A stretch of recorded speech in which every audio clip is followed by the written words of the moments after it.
SNDP general secretary Vellappally നടേശനെതിരെ ഒരു 10 വർഷം മുമ്പ് വന്ന കേസാണ്. പക്ഷെ ഇപ്പോഴാണ് കുറ്റപത്രമൊക്കെ നൽകി വരുന്നത്. അതായത് മൈക്രോ ഫിനാൻസ് തട്ടിപ്പ് കേസ്.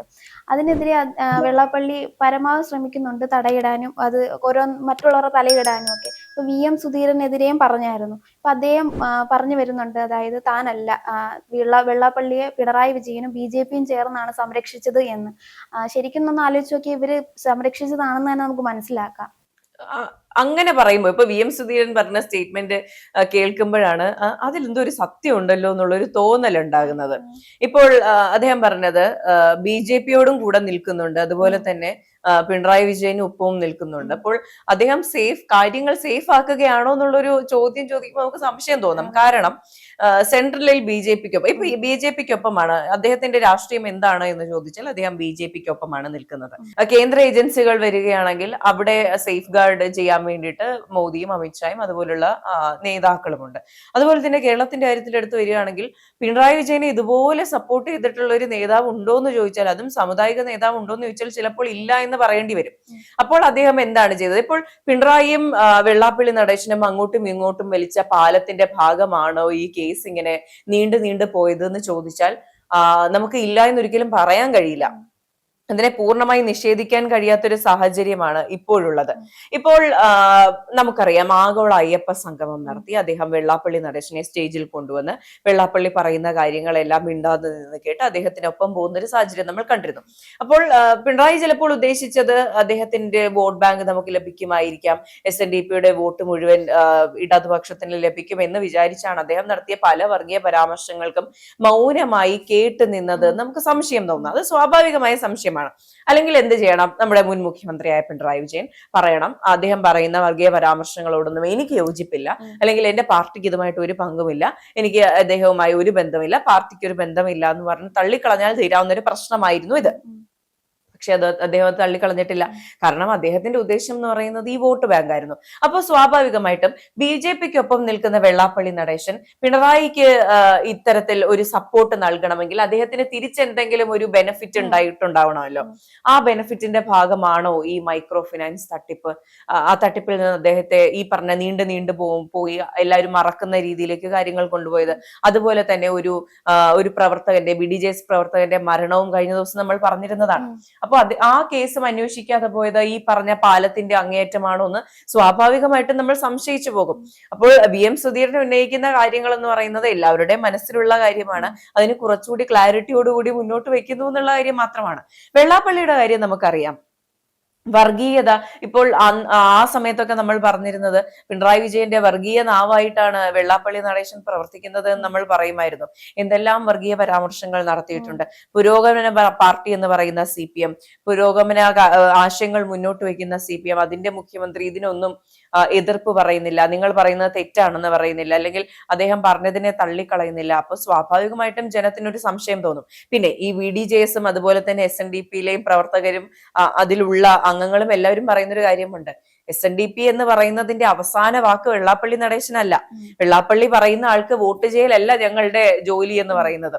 BDJS എന്ന പാർട്ടി ആണെങ്കിൽ പോലും നമ്മൾ പേഴ്സണലി സംസാരിക്കുമ്പോഴാണെങ്കിലും, അല്ലെങ്കിൽ ഈ പറഞ്ഞ ചാനലിൽ ഇന്റർവ്യൂസിൽ സംസാരിക്കുമ്പോഴാണെങ്കിലും എല്ലാവരും പറയുന്ന കാര്യമാണ്, SNDP വെള്ളാപ്പള്ളി നടേശൻ പറയുന്നത് പോലെ അല്ല പ്രവർത്തിക്കുന്നത്.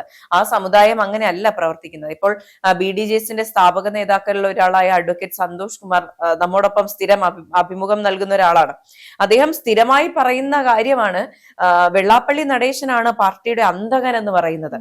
നിങ്ങൾ പുറത്ത് കാണുന്ന പ്രശ്നങ്ങളെല്ലാം ഉണ്ടാക്കി തുടങ്ങുന്നത് വെള്ളാപ്പള്ളി നടേശനാണ്. പല കൊലപാതകങ്ങൾ അദ്ദേഹത്തിന്റെ പേരിലുണ്ട്. പലരും ആത്മഹത്യ ചെയ്തതിന്റെ പ്രധാന കാരണം എന്ന് പറയുന്നത് അദ്ദേഹമാണ്. ഒരു ഗുണ്ട എന്നുള്ള നിലയിലാണ് SNDP അദ്ദേഹം കൊണ്ടുപോയിക്കൊണ്ടിരിക്കുന്നത്. അപ്പോൾ അദ്ദേഹം ഈ പറഞ്ഞതുപോലെ ഒരു കേന്ദ്രത്തിലും സംസ്ഥാനത്തും സേഫ് ആകാൻ വേണ്ടി ചെയ്തൊരു നീക്കമായിട്ട് തന്നെയാണ് ഇതിനെ വിലയിരുത്താൻ കഴിയുള്ളൂ. അതിപ്പം ഈ സുധീരൻ പറഞ്ഞതിൽ ഏറ്റവും വലിയ തെളിവാണ് പത്മഭൂഷൺ കിട്ടിയത്. ഇത്രയൊക്കെ തട്ടിപ്പ് കേസിലെ ഒരു പ്രതിയാണ്. അതായത് 2016 VS അച്യുതാനന്ദൻ ഇതിനെതിരെ വന്നത്, ഇദ്ദേഹത്തിനെതിരെ പറഞ്ഞു വന്നത്. പക്ഷെ പിന്നീട് പിണറായി വിജയൻ മുഖ്യമന്ത്രിയായി 10 വർഷത്തോളം അദ്ദേഹം ഇതിനെതിരെ ഒന്നും സംസാരിച്ചില്ല. ഒച്ചിഴയും പോലായിരുന്നു ഈ കേസ് എഴഞ്ഞത്. ഇപ്പൊ അതിന്റെ ഇടയ്ക്ക് അദ്ദേഹത്തിന് ഒരു പത്മഭൂഷണം കിട്ടി. അപ്പൊ ഇതിലൂടെ ഒക്കെ ഉറപ്പായതാണ് BJP കേന്ദ്രത്തിൽ BJP ആണെങ്കിൽ കേരളത്തിൽ പിണറായി വിജയനാണ് അദ്ദേഹത്തിന്റെ കൂട്ടായി നിന്നിരുന്നത് എന്ന്. അതെ, തീർച്ചയായിട്ടും. അപ്പോൾ വെള്ളാപ്പള്ളിക്ക് എനിക്ക് തോന്നുന്നു ഇനി അങ്ങോട്ട് അദ്ദേഹത്തിന്റെ കുരുക്ക് മുറുകിക്കൊണ്ടേയിരിക്കുകയാണ്. അദ്ദേഹത്തിന് ഇനി ഒരു പുറത്തേക്ക് പോക്കുണ്ട് എന്ന് എനിക്ക് തോന്നുന്നില്ല. കാരണം ഇപ്പോഴത്തെ ആഭ്യന്തരമന്ത്രി രമേശ് ചെന്നിത്തലയാണ്. ഇപ്പോഴത്തെ പോലീസ് സംവിധാനം എന്ന് പറയുന്നത് ഒരു മുന്നണി കേന്ദ്രീകൃതമായി അല്ലെങ്കിൽ ഒരു പാർട്ടി കേന്ദ്രീകൃതമായി പോവുകയല്ല. അവർക്ക് അവരുടേതായ ഇൻഡിപെൻഡന്റ് വേ ഓഫ് വർക്ക് ഉണ്ട് എന്നാണ് വിശ്വസിക്കുന്നത്, ഉണ്ടാകണം. ഇപ്പോൾ പോലീസ് വർക്ക് ചെയ്യേണ്ടത് സർക്കാരിന് ആർക്കൊക്കെ ആനുകൂല്യം ചെയ്തു കൊടുക്കണം, അവർക്കൊക്കെ ഫേവർ ചെയ്തല്ല പോലീസ് വർക്ക് ചെയ്യേണ്ടത്. അത്തരത്തിലാണ് കാര്യങ്ങൾ പോകുന്നതെങ്കിൽ ഉറപ്പായും വെള്ളാപ്പള്ളി നടേശനെതിരെ കഴിഞ്ഞ 10 വർഷങ്ങളായി തെളിയിക്കാതെ കിടക്കുന്ന കേസുകളെല്ലാം തന്നെ പുറത്തു വരും. അപ്പോൾ കഴിഞ്ഞ ദിവസം അഡ്വക്കേറ്റ് സന്തോഷ് കുമാർ ഇവിടെ വന്ന് നൽകിയ അഭിമുഖത്തിൽ പറയുന്ന വ്യക്തി ഹെഡ്ക്വാർട്ടേഴ്സിലാണ് ആത്മഹത്യ ചെയ്യുന്നത്. അപ്പോൾ അദ്ദേഹം ആരോപണം ഉന്നയിച്ചു. അദ്ദേഹം നടത്തിയിട്ടുള്ള വെളിപ്പെടുത്തലുകൾ എന്ന് പറയുന്നത് ചെറുതൊന്നുമല്ല. വെള്ളാപ്പള്ളി നടേശന്റെ ബിനാമിയായി പ്രവർത്തിച്ചിരുന്ന ഒരു വ്യക്തിയാണ് ആത്മഹത്യ ചെയ്തത്.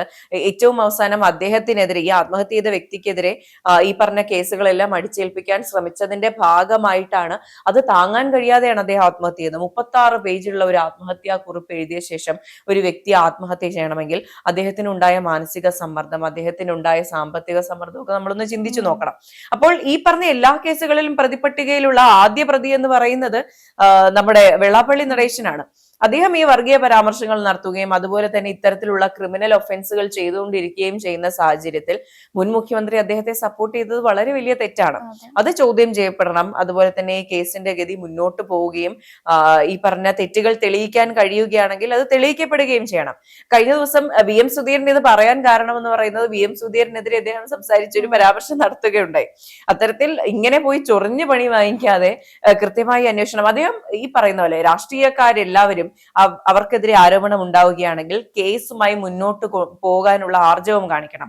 അവർ നിരപരാധികളാണെങ്കിൽ അത് പുറത്തു കാണിക്കുകയാണെങ്കിൽ, അത് തെളിയിക്കുകയാണെങ്കിൽ അവർക്കുണ്ടാകുന്ന മൈലേജ് എന്ന് പറയുന്നത് ചെറുതല്ല. ഇപ്പൊ വെള്ളാപ്പള്ളി നടേശനെതിരെ ഈ പറഞ്ഞ മൈക്രോ ഫിനാൻസ് തട്ടിപ്പ്, ഈ ആത്മഹത്യാ പ്രേരണ കുറ്റം അടക്കമുള്ള കാര്യങ്ങൾ അദ്ദേഹത്തിനെതിരെ തെളിയിക്കാൻ കഴിഞ്ഞിട്ടില്ലെങ്കിൽ അദ്ദേഹത്തിനുണ്ടാവുന്ന വലിയൊരു മൈലേജ് ആണത്. അദ്ദേഹത്തെ വ്യാജ കേസുകളിൽ പെടുത്താൻ ശ്രമിച്ചു എന്ന് അദ്ദേഹത്തിന് തന്നെ ആരോപിക്കാവുന്നതാണ്. അപ്പോൾ അദ്ദേഹം തെറ്റ് ചെയ്തിട്ടില്ല എന്ന് ഉറപ്പാണെങ്കിൽ ഈ കേസുമായിട്ട് മുന്നോട്ട് പോകണം. ഇതുമായിട്ട് ഒരു ബന്ധവുമില്ലാത്ത ആൾക്കാർക്കെതിരെ ആരോപണങ്ങൾ ഉന്നയിക്കുന്നത് എത്രയും പെട്ടെന്ന് നിർത്തുന്നതായിരിക്കും അദ്ദേഹത്തിന്റെ ഭാവിക്കും നല്ലത്. ഇനി അടുത്ത 5 വർഷങ്ങളും ചിലപ്പോൾ 10 വർഷവും കേരളം ഭരിക്കുന്നത് UDF ആയിരിക്കാം. അപ്പോൾ പിണറായിയെ കൂട്ടുപിടിച്ചിട്ട് കാര്യമില്ല. കഴിഞ്ഞ കുറെ ദിവസങ്ങളിൽ ഇപ്പോൾ നേരിട്ട് കാണുമ്പോൾ VD സതീശനോ അല്ലെങ്കിൽ നമ്മുടെ മന്ത്രിയായിരിക്കുന്ന ബിന്ദു കൃഷ്ണയോ കെട്ടിപ്പിടിക്കുകയോ ഒക്കെ ചെയ്യുമായിരിക്കാം. കാരണം അതൊരു എന്താ പറയുക, ഒരു രാഷ്ട്രീയ മര്യാദ എന്ന് മാത്രമേ കാണാൻ സാധിക്കുള്ളൂ. അതിനർത്ഥം നിങ്ങളുടെ കേസുകൾക്കെല്ലാം കൂട്ടുനിൽക്കുമെന്നല്ല. അതുകൊണ്ട് ഇതിൽ നിന്നെല്ലാം അഗ്നിശുദ്ധി വരുത്തേണ്ടത് അദ്ദേഹത്തിന്റെ തന്നെ ഉത്തരവാദിത്തമാണ്.